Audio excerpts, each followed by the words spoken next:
Today I wanted to share how I edit my YouTube videos. First, a little background into my filmmaking journey. I think I was in high school when I started experimenting a little bit more, and I would use iMovie because that's all I had, and I would make slideshows and family videos and stuff on that. And then once I got into college, when I was studying film at UH Manoa, I used Final Cut Pro.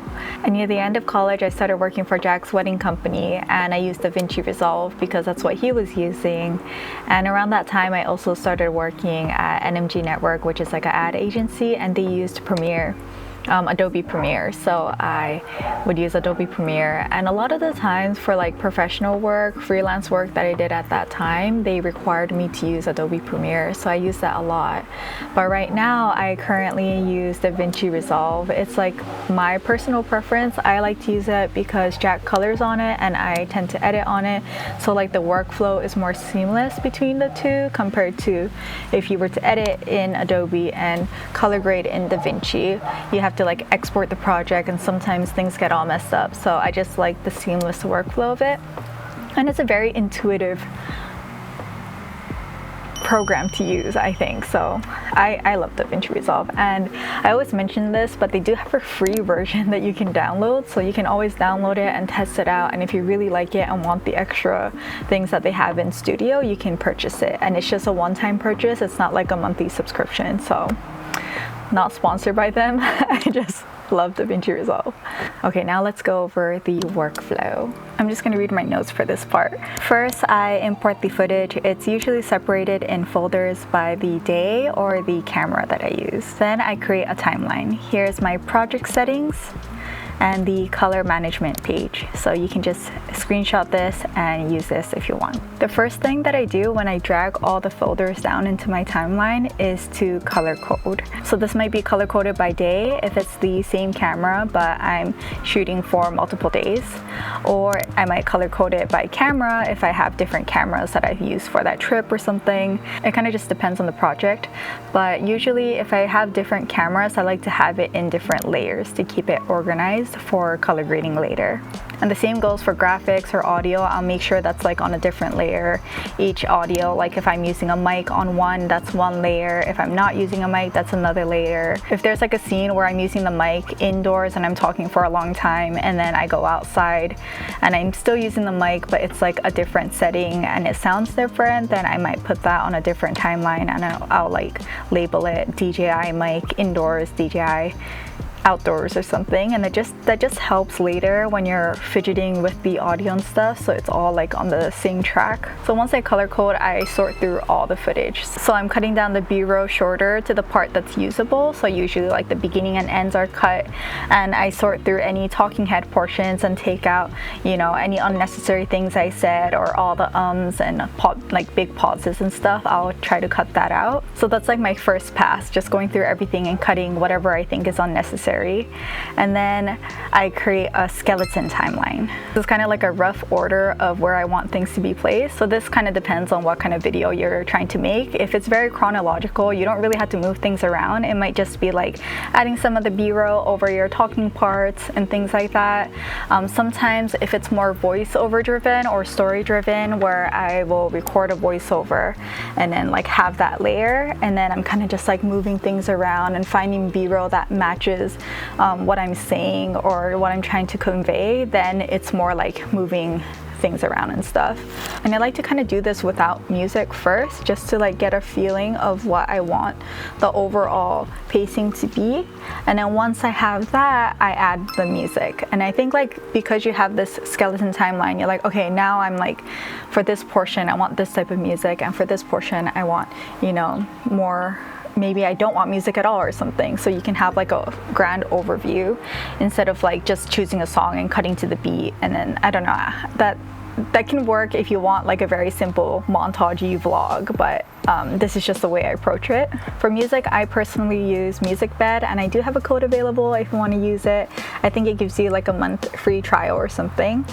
There's also Epidemic Sound that I used before, that's pretty good. I think there's like Soundstripe I used before. I didn't really like that one too much. It's very like generic sounding music. There's Artlist that I also used. That was pretty good. but I think there wasn't as much variety. So I would choose between Epidemic Sound and MusicBed if you can.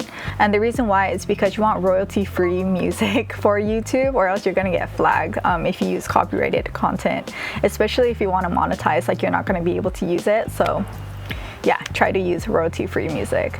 And if you're like really tight on money and you don't want to spend money on a subscription like MusicBed or Epidemic Sound, I think you can type in royalty-free music, and I'm sure you can find some things there too. Some of my favorite genres is ambient cinematic, indie rock, and chill jazz. For my travel vlogs, I often try to find songs that have some lyrics. Very good. Almost every situation. For the tutorials or any video where I'm chatting a lot, I usually try to find instrumental music. I always bring a camera. I'll just show you all the gear and equipment that I use whenever I travel and break down how So now that I have the skeleton timeline and the music in there, this is where I'll kind of like start to fine tune everything, where if I want like a montagey part with music, I might cut to the beat a little bit more so it's more satisfying.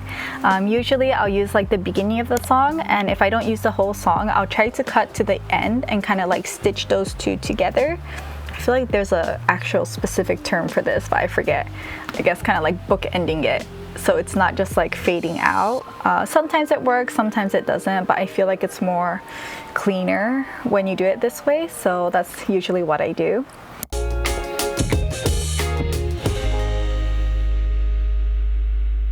At this point of the editing, you should like get a pretty good idea of where your edit stands, and this is like extra things that you can add to make it feel a little more stylized. So I'll watch through the whole video and I'll have like a notebook, and I'll take note of where I might want to add different graphics, text, subtitles, maybe sound effects, and then I'll just like note it down so I have it all on one paper. And then from there I would go on Canva to create a few graphics. You know, some are like bigger titles, some are little subtitles. Sometimes I even use my iPad and use Procreate if I want more like hand-drawn specific elements. And then I export those as a transparent PNG file. So then that gets added into DaVinci and I can add that on top. And you can add like simple things on DaVinci too, like if you want just a basic text or lower third, sometimes I'll use DaVinci. On Canva, here are some of my favorite fonts that I like to use. And this is how I export the transparent PNG file. For Procreate, I just use this canvas, import a screenshot, draw whatever I want on top, and then export it as a transparent PNG. I don't go too crazy with the transitions. Sometimes I add this film overlay. I think I bought this from the creator Marble. And the transition I use the most is this oval transition in DaVinci Resolve. So once I have the graphics in and everything is where it should be, this is where I'll go in and add some sound effects. So sometimes when like a text pops up, it's kind of very satisfying to hear like that click, or like a mouse click or a keyboard or a little camera shutter. Those things really help bring the edit together, especially if you have text. I feel like it's good to have sound effects with it. So I found like I just accumulated all the sound effects through like YouTube over the years. I think when I had an Epidemic Sound account, I had downloaded some from there. And I think MusicBed also has like a sound effect feature now that you can download sound effects from. But if you're like on YouTube and you type in like keyboard sound effect, you can get that, and then you can use like a MP3 converter. I think you just type in like YouTube to MP3 converter, and then you just download that, and then I'll use that for my YouTube videos. This is honestly kind of a pain sometimes, but it makes a big difference. So you just like go through all the graphics, and every place there's a graphic, I kind of just see if I should add a sound effect, and I just like plop it in there. And yeah, it's one of those things, very tiny thing, but it makes a big difference in the overall edit. So that's basically it for the editing portion. Then I give it to Jack to color, and he also does the audio, so I can't really go into that too much. I do have a separate 3-part series on color grading on my page because that's a whole nother subject, and I have a bunch of videos sharing what gear I use, so you can take a look at those too. Lastly, I just want to share how I became a better editor over the years. And I think the biggest thing was working in wedding videography.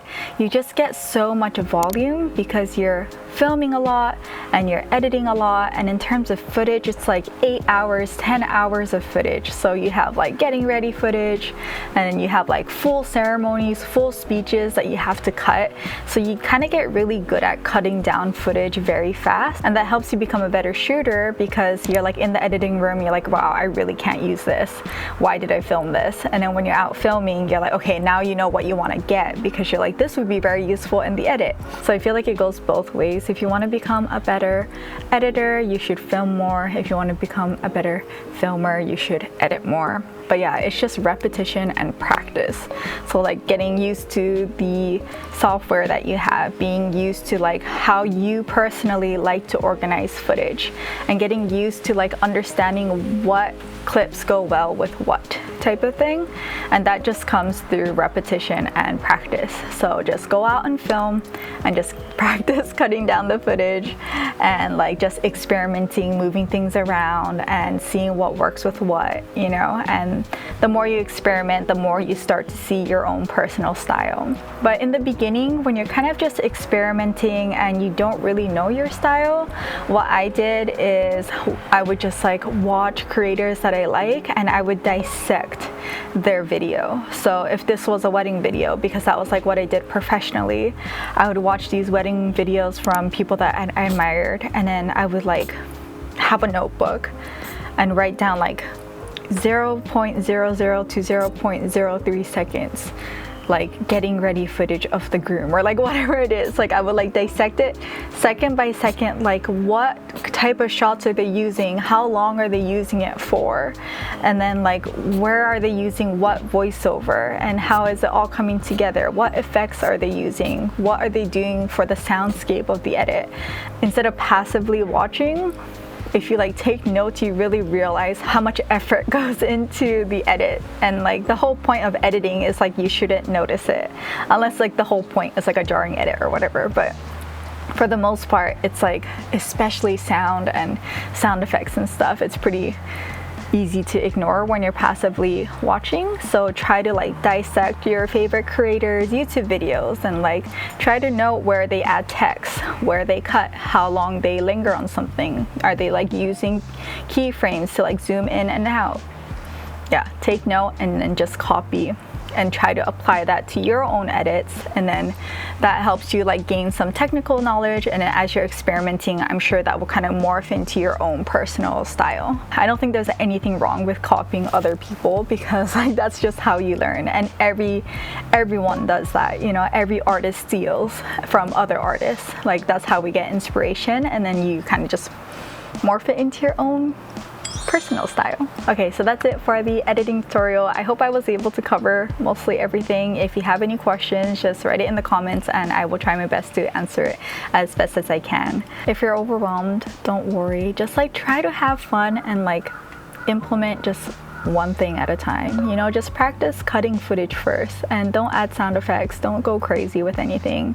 Just practice cutting footage first and like adding music and just making that into a short like family video or something, because that's how I started, you know. It's just like wanting to preserve memories and creating like a fun little slideshow, and then like graduate into like maybe adding like a little title, a few graphics, maybe some sound effects, you know. Like slowly add, like you don't have to do all of these things at once. Just like practice one step at a time, and then you'll get more and more comfortable, and then you'll get more and more inspiration, and then you'll be able to implement it over time. So I've been doing this for over 10 years and I'm, you know, still learning more and more every day. So don't get too stressed out. Try to have fun with it. And thank you for listening to my whole process. I guess I'll see you in the next one. Bye.